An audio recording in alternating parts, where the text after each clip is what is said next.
Hello everyone, True Zero Emissions here. Okay, so we have the Dualtron Thunder 2 that I've been working on, and I was just researching the battery management system, and what I learned was that the battery management system will allow that battery in the Dualtron Thunder 2 to be charged at up to 56 amps, which is beautiful. That's absolutely beautiful. Now, what can the battery handle? That's going to be determined by the resistance, which is, we monitor the resistance by the temperature of the battery. So I'm going to make sure the battery does not get hot.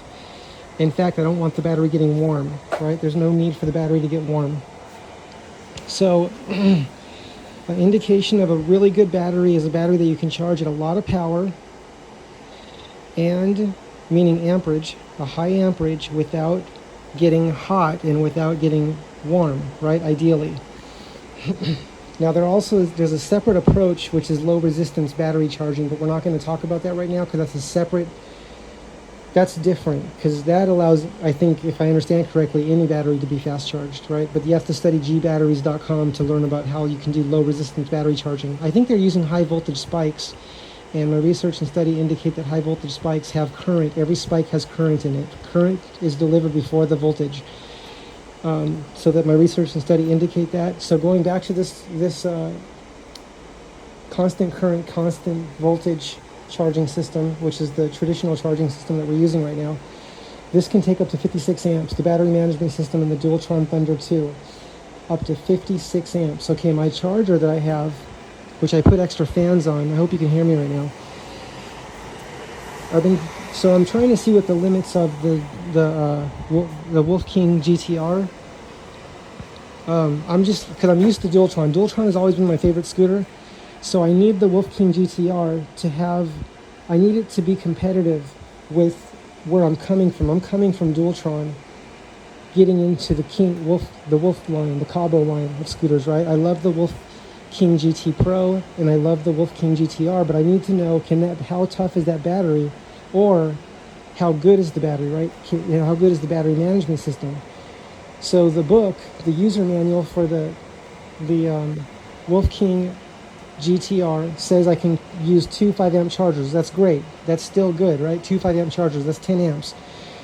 But the Dualtron Thunder 2, the battery management system will allow up to 56 amps. I'm not saying to do this. This is just informational and research purposes, right? Because I'm a researcher and self-taught electrical and mechanical engineer. I'm still learning. I'm a beginner.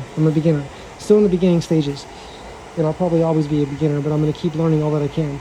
So what I mean is the beginner mindset, right? Not thinking I know it all just because if I've read all the books and I'm doing things that people do in electrical and mechanical engineering. I don't consider that qualified as an authority on the subject. The only thing I'm qualified to do is share my experience. That's it. So on the Wolf King GTR, I took the power, the Roger charger, which can go up to, it depends on how much you're charging it at, because some people are charging as high as 19 amps on their unicycles, their electric unicycles. Those are like over 100 volt systems, and they're also charging them really fast, which is great. So for me, I want to know. Now, I haven't charged the Dualtron Thunder 2 yet. I haven't charged it at that high amperage yet to see what the limits are. But I'm still putting this together. I'm still fixing the lights on it. I'm still doing some work to it. But I will be finding out what the limits are in fast charging. How fast can I charge that battery and keep it at room temperature, right? That's what I want to know. I want a low internal resistance in that battery. That's what I want. So that's what I'm hoping for. That's what it should be, because Dualtron it's like the top quality, right? And so is the Wolf King GTR. So I need to find out what this can handle. But today I was charging. I got it up to 18 amps, up to 19 amps. Battery stayed ambient temperature, but when I went for 20 amps, because the charger was allowing it, when I went up to 20, it just the power went to 0 on the charger. I didn't know if I blew a fuse out, if I melted a wire. Nothing felt hot, so I didn't know what it was. I thought maybe I blew a fuse. Well, I turned the power down on the charger, on the Roger charger, let things sit for a few seconds, turn the amperage back up, the current back up to 2 amps, 3 amps, 4 amps, and it was allowing me to charge it again. So I don't know what stopped that. I don't know if it was the charger stopping the power going in, or if it was the battery management system on the Wolf King GTR that it wouldn't allow 20 amps.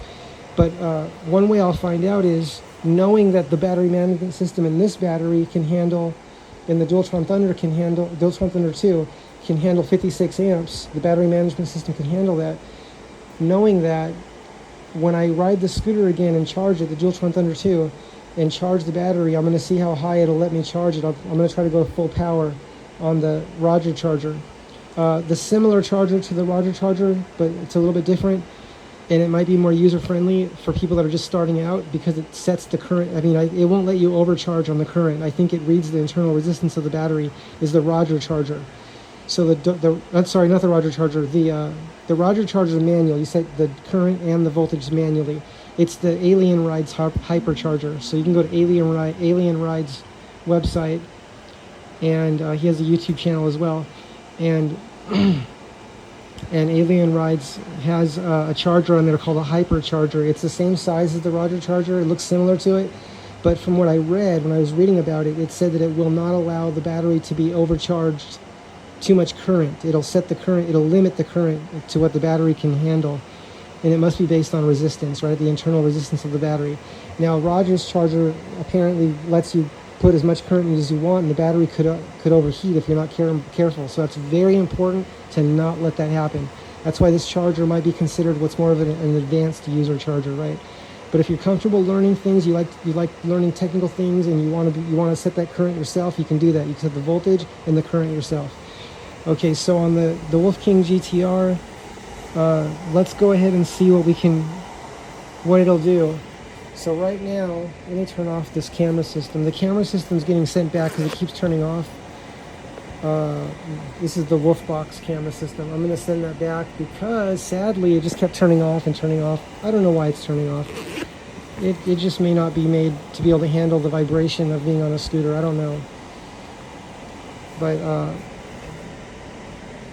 I really don't know why it's shutting off, so that's going to get sent back.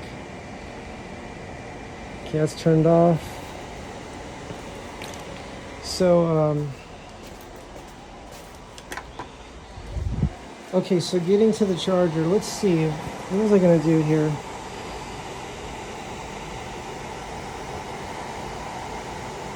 Okay, I'm not going to go to 20 amps, but I am going to go below the... Oh, you know what? I don't think I can do it on this cord, this line. It might just blow the breaker out, because this is going to an extension cord. This power strip's going to another cord, and that goes to a cord, and it's not. The resistance always goes up when you have to run power through a line, further through a line. That's why the high voltage power lines are all potential, right? Limitless potential, basically. Okay, let's go ahead and turn the current up. Oh, let's go this way.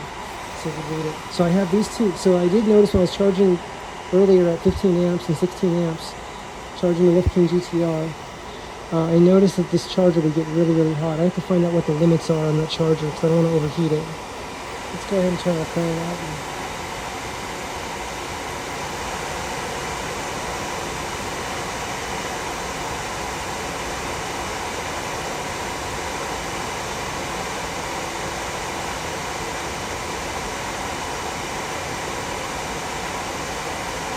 Okay, so I'm at 18 amps right now,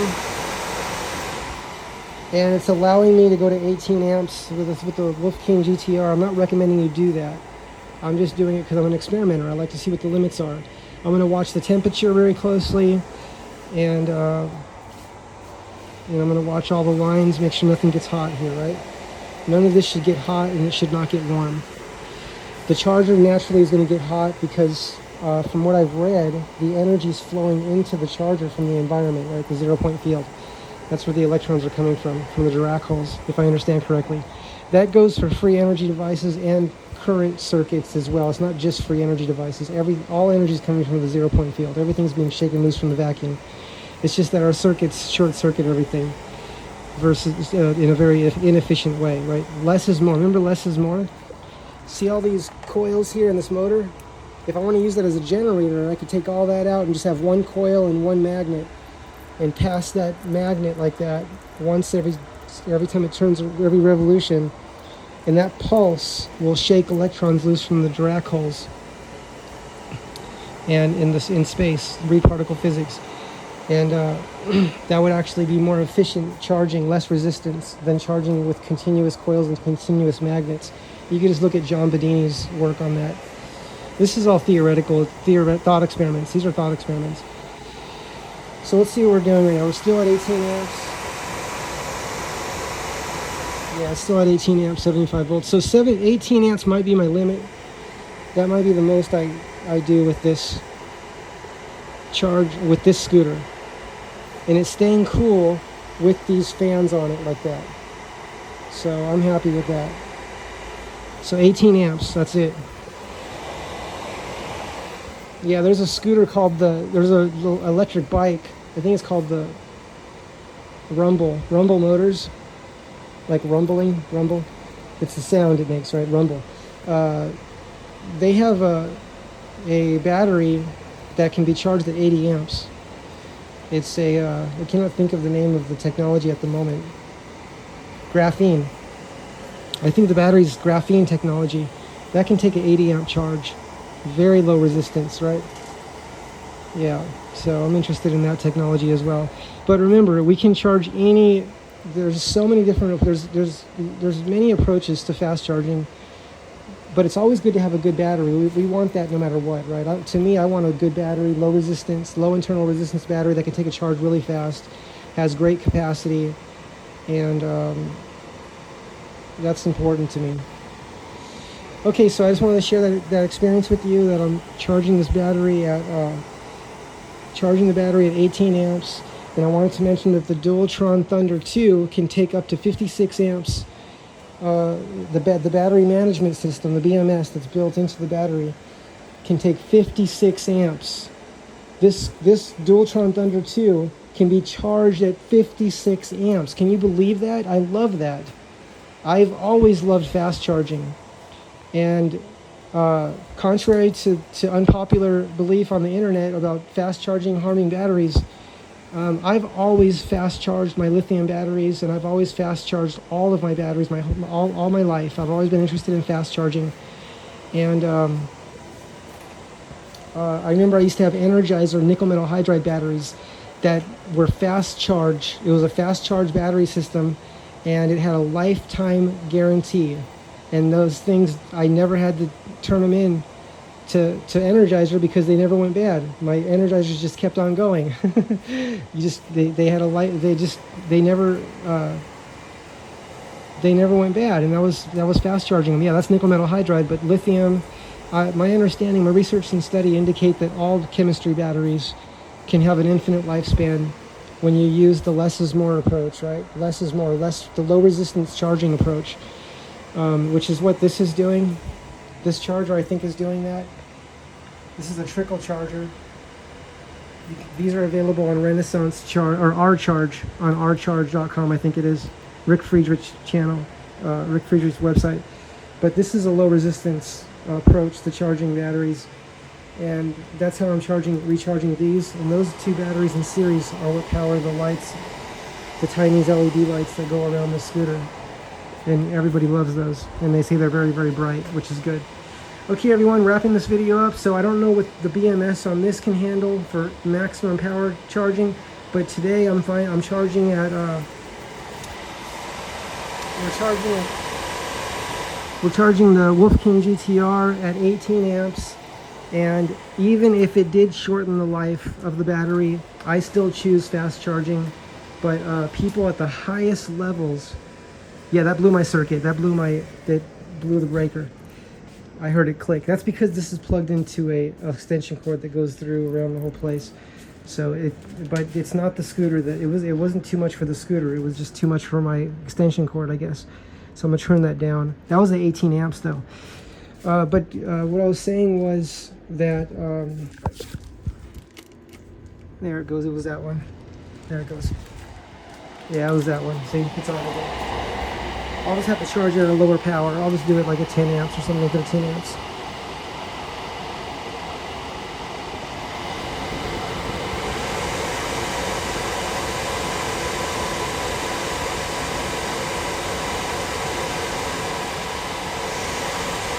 Yeah, so it's really what my extension cord can handle, right? What can my extension cord handle? People at the highest levels of electrical engineering my whole life have told me that fast charging is not bad for batteries. Now, it's bad if the batteries are getting hot. If the battery's heating up, then yes, do not do it. But if it's a good battery, it won't do that, and it won't have resistance inside of it. So it really depends on the quality of the battery. So if it's a good quality battery, then fast charging, this is my understanding, fast charging is good for it. Better for it than slow charging if it's a really good battery. Now that's not with electric vehicles, that's with like small batteries, like these kind of batteries, right? That's with batteries like this, like these small lithium batteries, and like scooter kind of batteries as well. I've been hearing this at least in years past when I spoke with engineers of all different kinds. So I've always fast charged my own batteries, but I would not ignore what people are telling you, what the manufacturer tells you. If you damage your battery and you void your warranty because you weren't following the rules, that's something that you have to make your own decision on. Because for me, like I say, if something goes wrong, I just consider that tuition, because this is my class. It's the school of life, right? Life's a lab. It's like the laboratory. It's like the lab class time, right? Lab time.